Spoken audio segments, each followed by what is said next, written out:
hilig ng mag-high school sweethearts na ito, na kamakailan lamang po ay kinasal sa Subic, Zambales.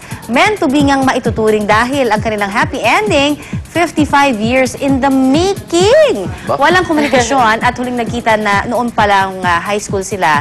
Graduation pa nila, sina Mr. Artemio Corpus at Dorothy Bennett, na muli lang nagkausap sa pamagitan ng isang kaibigan at sa telepono lang noong 2010. Pero lampas kalahating siglo na ang lumipas bago nagkita ang dalawa sa kanilang high school reunion nito lang Marso, kaya naman wala na silang sinayang pang panahon at agad nagpakasal.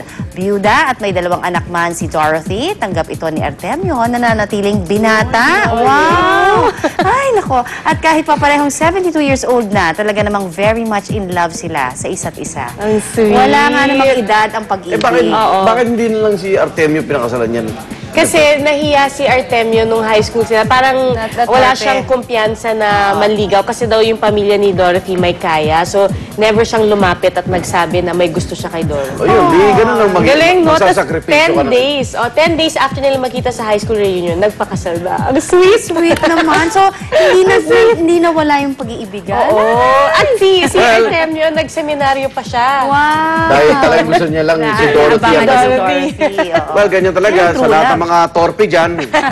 Maghihintay na 55 years. Di ba? Kailangan sabihin niya kaysa mag-suffer kayo ng ilang taon. Oo, pero ito, kunyari, hindi naging biyuda si Dorothy. Oo nga. O, di ba? Di maghintay siya 80 na, gano'n. pero sabi nga nila, ang pag-ibig mag-aantay. Oo.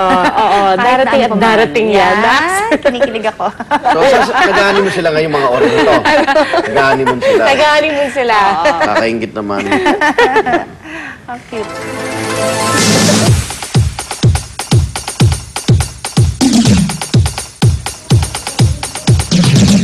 Alright, narito na mga balita pinag-uusapan sa net ang ating web hirit mula sa Yahoo News. Isang advocacy campaign ang inilunsad sa Facebook para maglabas ng Barbie dolls na walang buhok o kalbo. Ayan, check it out. Ganda pa rin naman ni Barbie, oh. Ito ay para magbigay ng inspirasyon at lakas ng loob sa mga batang may cancer na kahit may sakit at nakakalbo, maaari pa rin maging maganda. Agad naman nagpahayag ang kanilang interes ang kumpanyang Mattel na siyang gumagawa ng Barbie sa kampanyang ito. Ayon sa Mattel, ang mga kalbong Barbie ay dediretso nila sa mga ospital sa Amerika at Canada na nagpapagaling ng mga batang may cancer at wala silang balak na pagkakitaan ang mga ito.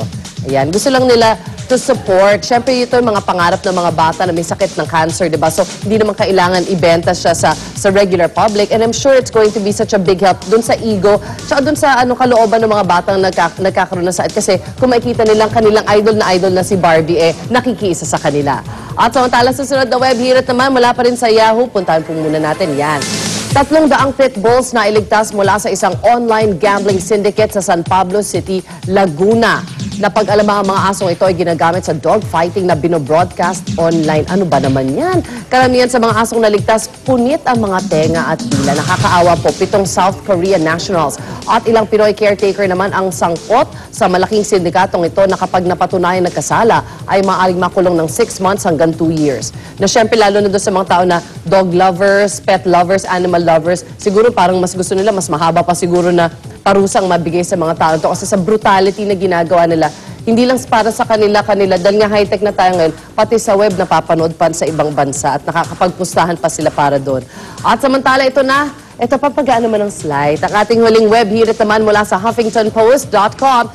Reese Witherspoon, ayan, punta na natin. Kamusta na si girl? Nakuha na ng litrato na may baby bump. Kaya naman umuugong ang chismis ngayon na buntis si Reese. Ayan, naka-jacket siya, nakabukol yung kanyang tiyan. Ayan. Kuha mga litrato sa Los Angeles habang paalis si Reese sa kanyang opisina noong Huwebes, March 29. Hindi pa naglalabas ng opisyal na pahayag si Reese at maging kanyang asawang si Jim Toth tungkol sa issue. Well, she looks good. I've seen her na minsan nagkakaroon siya ng puson pag off-season, diba? This is the biggest puson that I've seen so far. Well, whatever it may be, diba? Either Jetta lang ang katapat niyan or, syempre, a few months from now, may bagong baby na siya, which is an even bigger blessing. Yan muna mga balitang pag-uusapan or pinag-usapan itong weekend. Bukas maghatid ulit kami ng mga online news dito sa Unang Hirit. Samantala, narito naman ang maagang showbiz balita ni Miss Lou Andy. Good morning, Lou. Thank you, Mother Susie. Good morning po mga kapuso. At narito na ang mga buena manong chika ko this Holy Monday. Tila naging panata na nga po ng batikang komedyante na si Nova Villa ang pag-direct ng Cenaculo sa Tandang Sora, Quezon City. Ayon kay Tita Nova, 15 taon na raw niya itong ginagawa. At kahit pa busy ay sinisiguro raw niyang mabibigyan niya ng time ang Cenaculo para po yan sa simbahan ng San Lorenzo Ruiz Parish kung saan siya aktibo. Pero bukod sa isa na itong tradisyon para sa aktres, ngayong taon daw ay inaalay niya ang Cenaculo para kay Dolphy na matagal niyang nakasama sa isang sitcom. Hiling daw niya na tuluyan na itong gumaling at lumakas. Samantala mga kapuso, Pinay-international singing sensation na si Charisse nakamit ng parangal sa Nickelodeon Kids' Choice Awards 2012. Nakuha po ni Charisse ang Favorite Asian Act of 2012 sa KCA na ginanap sa Los Angeles, California. Tinalo niya ang Wonder Girls ng South Korea at Indonesian singer-actress na si Agnes Monica. Naging star-studded din ang awards na hosted by actor Will Smith.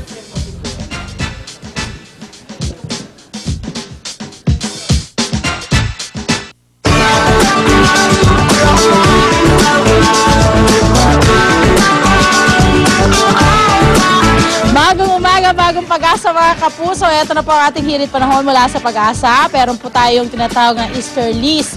Ito po yung mga hangin na nagmumula sa silangan. Yan po ay nasa silangang bahagi po ng ating bansa.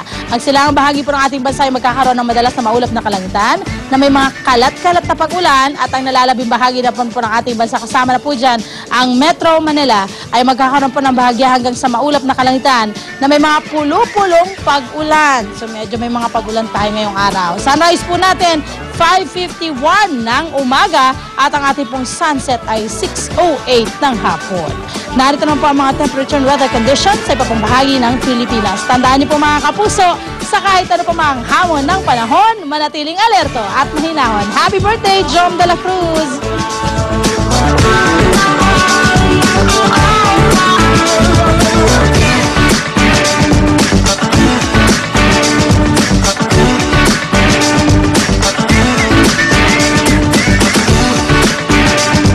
Alright mga kapuso, para samahan tayo sa paghatid ng mga magagamit yung informasyon ngayong Semana Santa. Nandito, no less than 2011 Miss World runner-up Gwendolyn Rue.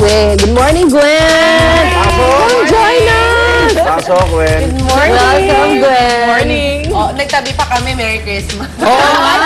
Advance! Naka-flat siya, naka-flat. Oh, salamat sa pagsuot mo ng flats para magkapantay-pantay naman Alam ko tayo. si last time sinabi niyo sa akin mag-flat. Oh, yeah! Oh, yes. Ano niya? Kinabahan nga kami ni Pia nung sinabi ito. Kasi 3 inches lang yung dala namin eh. Kasi hanggang 5 inches lang talaga. 5 inches. Hindi naabot eh. Hindi, meron mga 6 ngayon. Oh, meron pa. Yes. Pero nakahiga ka na Hindi pa lang. rin kami Akala ko aabot. nakahiga ka na lang. Ako naman okay lang, diyan ka lang. Anong babalita mo sa amin, Gwen? Mga kapuso, siguradong abala na kayo sa pag-uwi inyong sa probinsya na yun, Semana Santa. Ay, totoo yan. Ikaw ba uwi ka sa France? Hindi ka naman uwi sa France. Ay, hindi naman layo-layo naman. Yun ang probinsya. Yun ang probinsya na yun eh. Probinsya ba Sa yun? probinsya nila.